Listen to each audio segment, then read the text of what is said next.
Olá, estou aqui para conversar um pouquinho com vocês sobre as lectinas. Existe muita gente falando que não come mais aveia, não come mais feijão, lentilha, ervilha, grão de bico, pois contém lectinas. E saem repetindo essas coisas que ouvem pela internet sem um conhecimento mais aprofundado. Então vamos saber o que são as lectinas hoje, quais são seus possíveis malefícios, mas quais são também seus possíveis benefícios, como inativar as lectinas para quem tem essa preocupação e alguns estudos sobre a importância desses alimentos. Então, lectina é uma proteína que liga-se a carboidratos na planta, protegendo-as.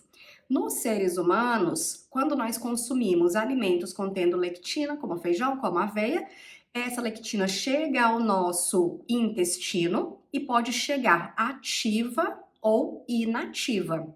Quando essa lectina chega ao intestino inativada, ela não vai causar problemas.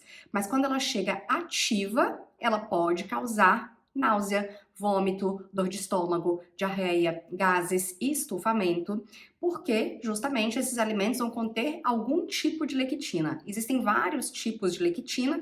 Os feijões, por exemplo, vão conter fitoemaglutinina, então não se come feijão cru, nem feijão mal cozido. Se o feijão está mal cozido, essa lectina não é inativada e pode causar inclusive a agregação de células sanguíneas. Mas as lectinas também possuem benefícios. Quais são os benefícios das lectinas? Elas atuam como antioxidantes, elas reduzem a velocidade de absorção de carboidratos, então muito interessante para quem tem alta glicemia. Elas previnem o diabetes e geram também apoptose de células cancerígenas, ou seja, morte de células cancerígenas. E as lectinas, elas não atuam todas da mesma forma. Existem vários tipos de lectina. Esse aqui é um estudo de 2019 que traz uma classificação das lectinas. Lectinas que se ligam em vários pontos do carboidrato, lectina que se ligam menos, então assim por diante. Mas de forma simples, nós temos algumas fontes principais dessas lectinas, como os feijões, as leguminosas em geral, feijão, lentilha, ervilha, grão de bico, soja, amendoim, trigo também, que é um cereal, e aveia, que é outro cereal. Mas como eu falei para vocês, a lectina, ela está ativa na planta crua e ela pode ser inativada. E essa inativação é importante, porque a lectina ativa, ela reduz a absorção de determinados minerais, como cálcio, como ferro, como zinco. Então a pessoa ela pode estar com uma deficiência desses minerais, consumindo alimentos que contêm esses minerais, mas não conseguindo absorver bem por conta da presença da lectina no alimento. Então, a lectina, em muitos textos, vocês vão ver como sendo chamada de um antinutriente, algo que impede a absorção desses nutrientes. Mas, como eu falei para vocês, as lectinas existem vários tipos. E existem as respostas também. Existem pessoas que comeram feijão a vida toda e estão aí super saudáveis. Então, sua avó, por exemplo, comeu feijão provavelmente a vida toda. Você comeu feijão grande parte da vida e a maioria das pessoas, por exemplo, os brasileiros consomem muito feijão quase todos os dias e a maioria não tem problemas com os feijões se cozidos adequadamente. Então, as lectinas, elas vão poder, quando ativa, ligar-se às células e dependendo do tipo de lectina, da quantidade de lectina e da célula onde ela está se ligando, ela pode causar problema de saúde ou, ao contrário, em outras pessoas ela pode proteger a saúde. Então, quando é que ela vai causar problema? Quando a pessoa já tem uma genética que ela tem uma probabilidade aumentada de ter, por exemplo, uma doença autoimune, como diabetes tipo 1, a artrite reumatoide, e ela está consumindo uma alta quantidade de lectina de alimentos crus ou mal cozidos. Por outro lado, a lectina para outras pessoas ela pode ser muito protetora e a gente vai ver aqui alguns estudos. Existe um conjunto de pesquisadores que estudam o papel da lectina em diferentes pessoas. E existe uma teoria de que diferentes pessoas vão ter uma tolerância maior ou menor a essas lectinas, dependendo do tipo sanguíneo da pessoa. Então, por exemplo, o Dr. Dadamo, ele tem a teoria do tipo sanguíneo e ele fala assim: pessoas do tipo O não podem consumir trigo, não podem consumir milho, não podem consumir leite de vaca, batata inglesa, kiwi, laranja, tangerina, açúcar processado, porque essa pessoa não se dá bem com esses alimentos, inclusive com alguns alimentos contendo lectina, como o trigo. Já o tipo A vai se dar mal com outros tipos de alimento, então ele tem que evitar carne vermelha, leite, milho, amendoim e também plantas como berinjela, como tomate. Então ele vai falando sobre isso em relação a vários grupos sanguíneos e ele observa no microscópio, então quando ele pinga ali aquele tipo sanguíneo com determinado composto do alimento, o que que acontece com aquela célula sanguínea, se ela fica saudável ou não. Essa é uma teoria não muito bem aceita. Para quem quer entender um pouquinho mais sobre essas teorias do tipo sanguíneo, eu tenho um vídeo aqui no canal onde eu falo sobre isso. Essas teorias acabaram não sendo comprovadas, mas o que é importante a gente saber é que as lectinas, elas podem ser inativadas pelo calor. Qualquer calor? Não. Depende da lectina, depende do tempo e depende da temperatura. Então, esse aqui é um estudo que mostra a importância do aquecimento para a inativação da lectina. Então, nós temos aqui um gráfico em que nós temos a atividade da lectina, a temperatura que esse alimento foi cozido e por quantos minutos. No triângulozinho, nós temos a temperatura de 80 graus, na quadradinho nós temos a temperatura de 90 graus e na bolinha temos a temperatura de 100 graus. Então, se o alimento é cozido por temperaturas mais baixas do que essa, 60, 70 graus, isso não costuma ser suficiente para inativar as lectinas.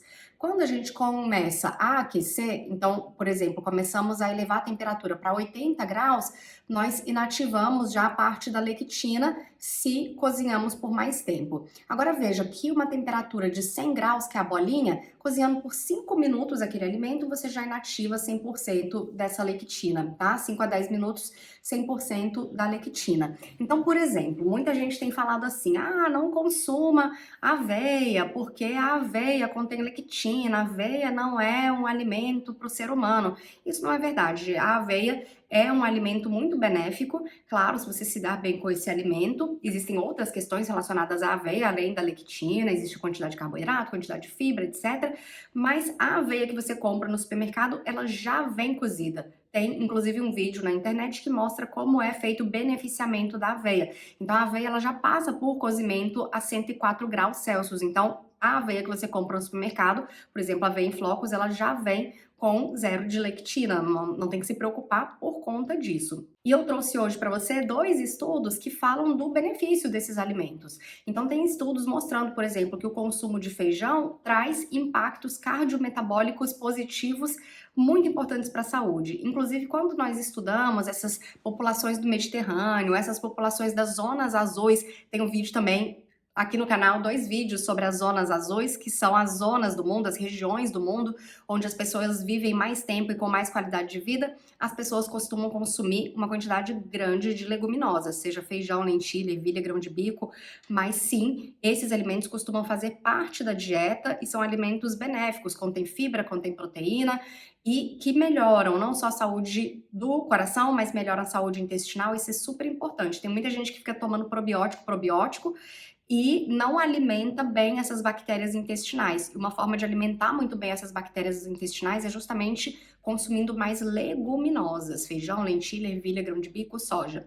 E existem estudos também mostrando os efeitos do consumo de aveia, inclusive para a redução do risco de diabetes. Esse estudo aqui, por exemplo, foi publicado em 2021 e mostrou que mulheres diabéticas beneficiam-se muito do consumo de aveia. Nele foram acompanhadas 112 mulheres grávidas com diabetes gestacional e essas mulheres foram divididas em 2 grupos, as que fizeram uma dieta sem aveia e as que fizeram uma dieta com aveia.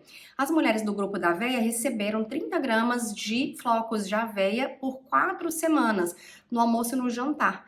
E foi avaliado a glicemia em jejum, glicemia pós-prandial, após a alimentação, e essas mulheres, depois desse período, conseguiram reduzir significativamente a glicemia com esse consumo de aveia, e isso só aconteceu nesse grupo de mulheres que consumiu aveia, não aconteceu no grupo controle, tá? No grupo que não consumiu aveia.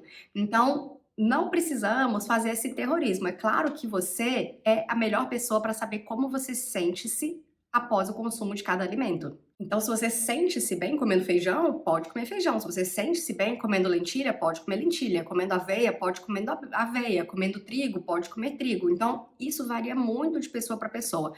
E a gente tem que se observar o tempo todo, porque uma hora estamos melhores de saúde, outra hora o nosso intestino está melhor, outra hora não está tão bem, outra hora estamos viajando, outra hora estamos dormindo mais, outra hora estamos dormindo menos, vamos envelhecendo, as coisas vão mudando também. Então é importante que você observe-se e vê o que faz sentido a cada momento.